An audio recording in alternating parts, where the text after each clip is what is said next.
It's actually kind of funny when you think about how we make decisions for our homes.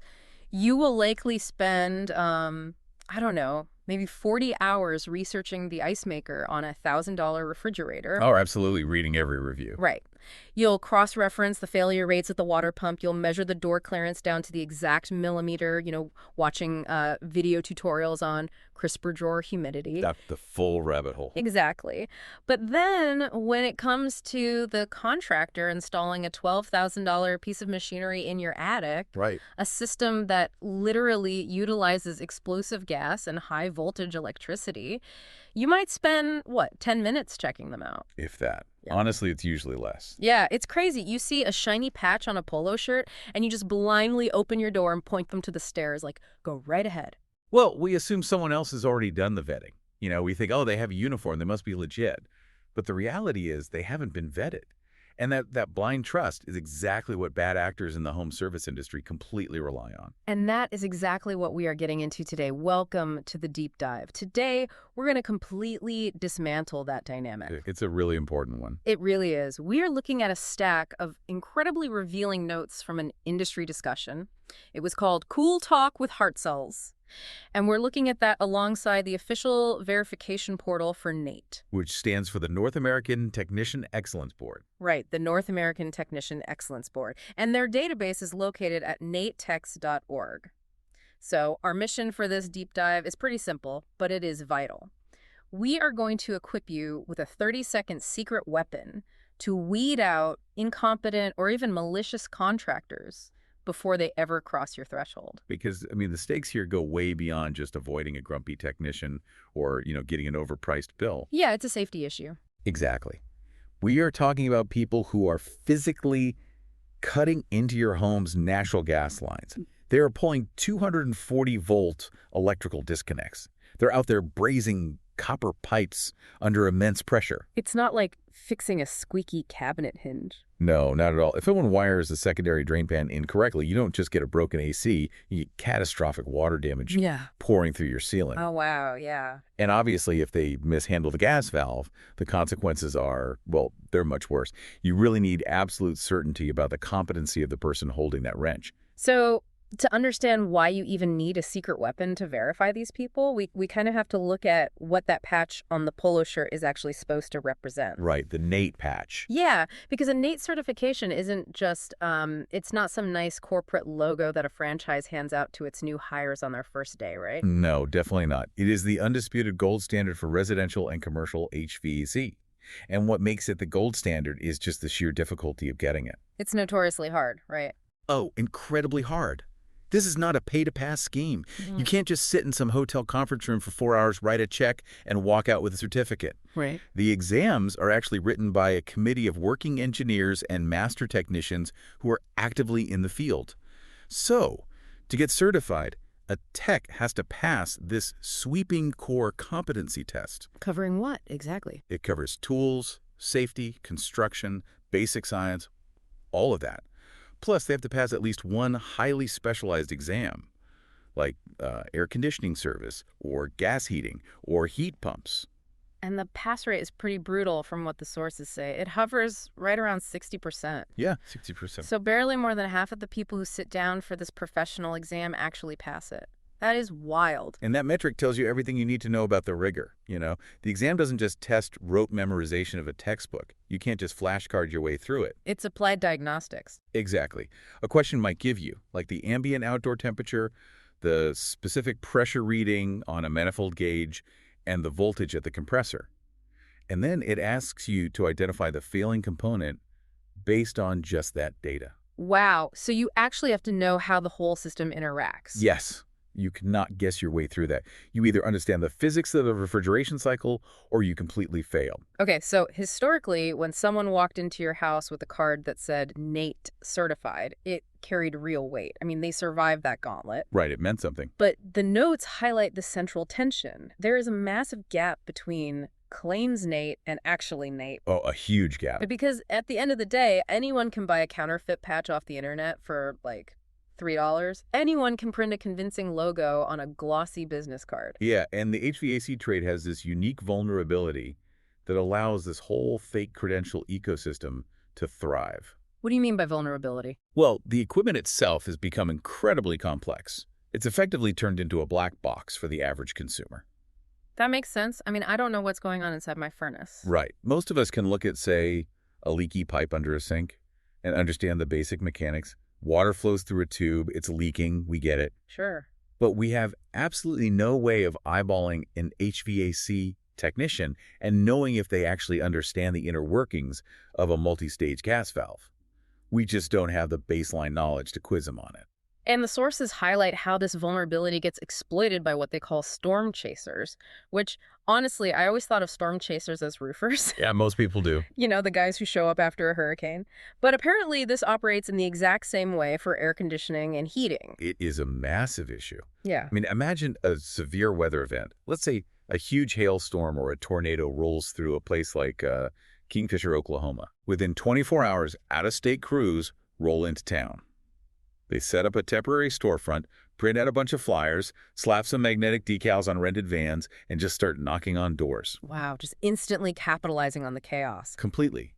And they flash that counterfeit Nate logo to establish instant authority. And think about the homeowner in this situation. They're stressed.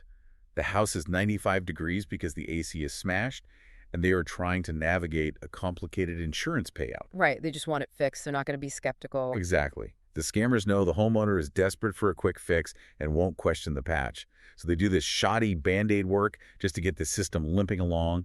They collect the fat insurance check, and then they vanish by the time the system catastrophically fails a week later. Which is just awful.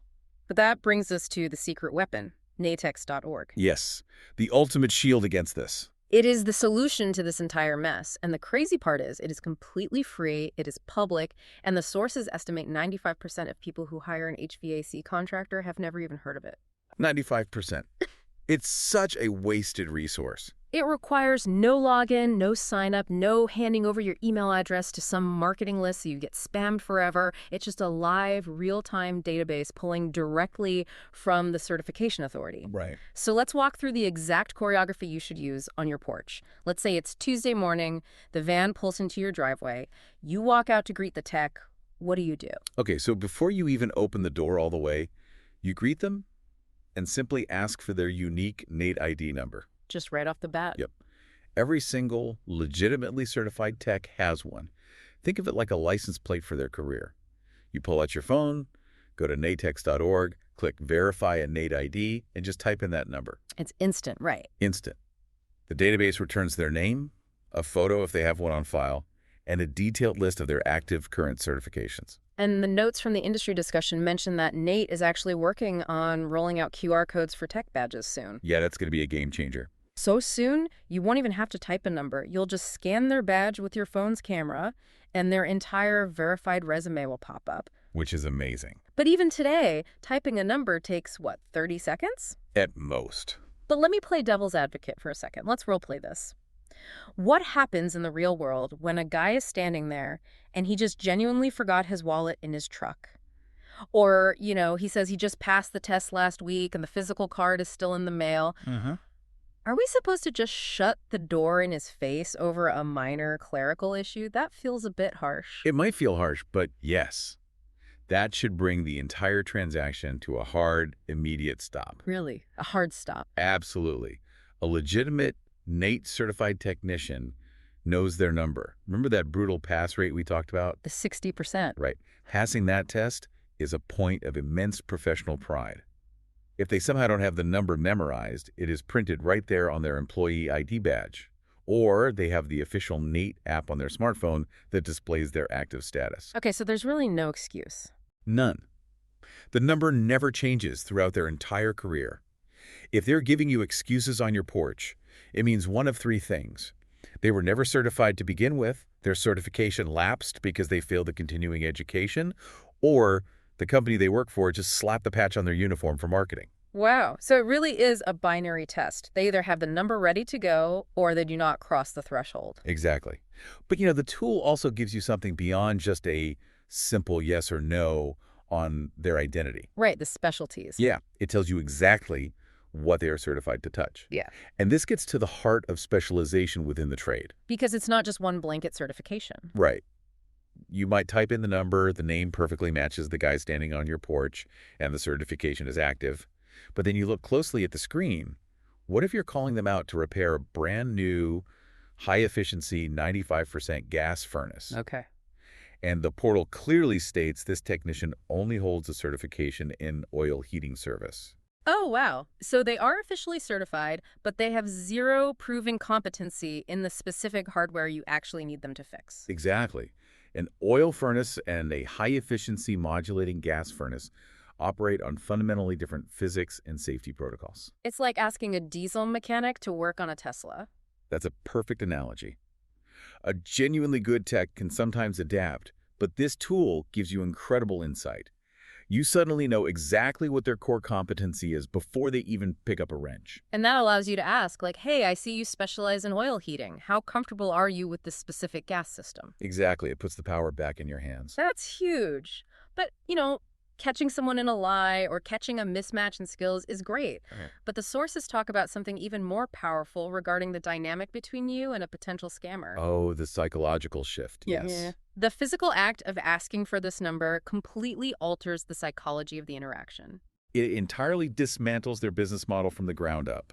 The sources detail this concept of the scam funnel, and it is purely a mathematical numbers game for these guys. How so? Well, those storm-chasing crews knocking on doors, they might hit 100 houses in a single afternoon. 100 houses. Out of those 100 doors, 80 people won't answer. They're at work, or they see a clipboard through the window and just ignore it. Fair enough. So that leaves 20 people who actually open the door. Out of those 20, 18 will listen to the pitch for about 10 seconds and politely decline. Which leaves 2 people. Just 2 people who say yes out of 100. Exactly. And here is the critical part. Those scammers are not trying to convince the 18 skeptics. They aren't. No. They do not want to waste time arguing, providing documentation, or proving themselves.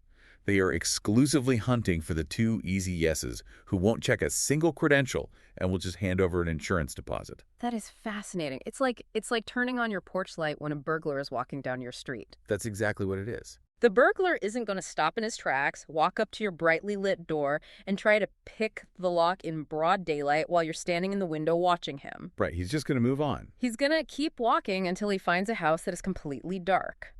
Checking that Nate ID is your porch light. It doesn't make the scammer work harder to trick you, it just makes them skip you entirely. Spot on. The moment you pull out your phone and start typing in their Nate number, the scammer realizes you are paying attention. They assume that if you are diligent enough to check a niche database like Nate, you are inevitably going to ask for their state contractor license next. Oh, right. They know you're not an easy mark. Exactly. You are going to lift them up on the Better Business Bureau. So rather than stick around and get caught in a web of lies, they will manufacture a quick excuse. Like what? Oh, they'll say something like, oh, I need to grab a specialized diagnostic tool from my truck. And then they will simply drive away to find a softer target. That is so empowering. But, and here's the social anxiety part of this, how do you do this without making it incredibly awkward? It's a common worry. Right, because we are socially conditioned to be polite to professionals. Nobody wants to stand on their own porch, physically block the door, and demand someone prove they aren't a total fraud. You don't have to be confrontational at all. It is entirely about the phrasing. You just say, very casually, hey, before we head up to the attic, what's your Nate number? I want to jot it down to add to my home service file. My home service file. Oh, I like that. Right. That makes you sound highly organized and meticulous, but not suspicious or accusatory. You're just doing your paperwork. Exactly. A legitimate technician will gladly hand it over. They want you to look them up. They worked hard for it. An illegitimate one will expose themselves purely by how defensive or evasive they become at that simple, polite request. Okay, so we've established Nate as an incredible shield. It's the porch light. But what about the folks who've been doing this for decades? The veterans. Yeah. The source notes extensively highlight Dave Hartzell from Hartzell's Heat and Air in Kingfisher. He is basically a legend in this material. He has 45 years of hands-on experience in the trade, long before these online portals ever existed. Right. So are we telling the listener to slam the door in the face of an old-timer who learned by actually doing the work just because they never bothered taking a standardized test? That's a great pushback. And the answer is no. Nate is a filter. Yeah. It is not the only filter. Dave Hartzell is a phenomenal example because he holds a master HVAC license and has maintained an A-plus rating with the Better Business Bureau for 11 years. Okay, so he's got the track record. Exactly. Someone with his established, public, heavily documented track record doesn't strictly need a new patch to prove to his local community that he knows what he's doing. But the kicker in the notes is that despite all that massive experience, Dave still chooses to run a NATE-certified shop. Yes, he does. His technicians hold the certification, so if experience is enough, why would he mandate that for his crew? Because experience alone isn't always enough anymore. The physical technology of HVAC is evolving at a breakneck speed. A furnace manufactured in 1995 is a fundamentally different machine than a system installed today. In what way? Well, modern technicians are dealing with things like inverter compressors. Old compressors were like a light switch. They were either 100% on or entirely off. Right, they just blast air. Exactly. But an inverter compressor is like a dimmer switch. It's a variable speed computer that constantly adjusts its output based on complex algorithmic data. It's basically an IT job now. Wow. And the sources specifically mention the shift in refrigerants too, right? Like the move to R454B. Yes. That is a perfect example of why continuous education is vital. Our 444B operates at different pressures than legacy refrigerants. It requires highly specific digital gauges. And crucially, it is classified as mildly flammable. Flammable, okay, that's a big deal. A huge deal. A technician trained purely on 1990s technology, who hasn't been forced to recertify and learn the new safety protocols, isn't just risking a system breakdown. They could easily create a literal fire hazard in your home. Yikes. So NATE recertification ensures that technicians are actually current on the advanced hardware being installed today. It also serves as a baseline hiring filter for business owners, right? When a guy like Dade is looking to hire a new technician to represent his company, that NATE certification proves to him that the applicant has demonstrated competency on a rigorous national level. Exactly. It removes the guesswork from building a reliable team. So if the NATE database check is the porch light that scares off the casual scammers, we still need to talk about what actually locks your doors and windows. The rest of the vetting process. Right. The sources outline a comprehensive 5-minute due diligence package. The NATE check is step 1. Step 2 is verifying the state HVAC contractor license. Which is incredibly easy. Yeah, it takes maybe 20 seconds on your state government's licensing website. You type in the company name, and it instantly tells you if they are legally allowed to operate in your state. Then you check for their EPA Section 608 certification. What's that? This is not a nice-to-have credential. It is federally mandated by law. Modern refrigerants are complex chemical mixtures under intense pressure. Handled incorrectly, they can cause severe environmental damage or physical harm. Oh, wow. Yeah. Venting them into the atmosphere is a federal crime with massive fines. If a contractor does not hold an EPA 608 card, letting them touch your air conditioner puts you at immense legal and physical liability. Definitely don't want that. Next up in the package, you check their local Better Business Bureau record. And crucially, you look at how many years they have been in business at the exact same physical address. That's the secret right there. Right, because that single check completely weeds out the fly-by-night storm chasers who rent a temporary storefront for a month and then just vanish when the complaints start rolling in. Exactly. Finally, you read online reviews. But, and this is key, you don't just look at the overall star rating. You actually read the text. Yes. You look for detailed reviews that specifically mention the scope of work performed, how the contractor handled unexpected problems, and whether they honored their warranty. Because empty 5-star ratings with no text are easily purchased by bad actors. You can buy them by the thousands. They mean nothing. So 5 minutes. That is all it takes to complete that entire package. You combine that 5-minute background check with the 30-second NATE ID check on your porch, and you have essentially built a fortress around your home and your wallet. It's bulletproof. Yet, as the hosts of the industry discussion pointed out, almost nobody does this. We are right back to that refrigerator analogy from the beginning. Yep. Agonizing over an ice maker. We will spend weeks agonizing over a kitchen appliance, but we let a complete stranger cut into a live gas line just because they smiled and handed us a glossy business card. We operate under this massive cognitive blind spot. Yeah. We assume that because the service is expensive and because the truck looks official, the vetting has already been done for us by some invisible authority. But it hasn't. It hasn't. You have to be your own advocate. There is a quote in the notes from Dave Hartzell that perfectly sums up the entire mission of this deep dive. He said, "The absolute cheapest insurance you will ever buy on an HVAC service call is the 30 seconds it takes to verify the tech at the door." It's so true. All of this information is free. It is all online right now. If you get burned by a fake credential in 2026, it's because you simply didn't bother to look. And in the HVAC business, those who don't look end up paying twice. Paying twice. Yeah. First, you pay the scammer who does the dangerous, shoddy work. And then you have to pay the actual professional to come in and rebuild the system from scratch. Ugh, that is a painful lesson to learn. It really is. But, we have spent this entire deep dive talking about verifying the physical human technician because the hardware they are fixing has become incredibly complex. Right.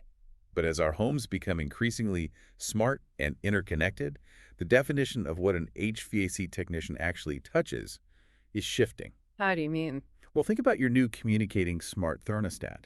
It isn't just a temperature dial on the wall anymore. It is an IoT device.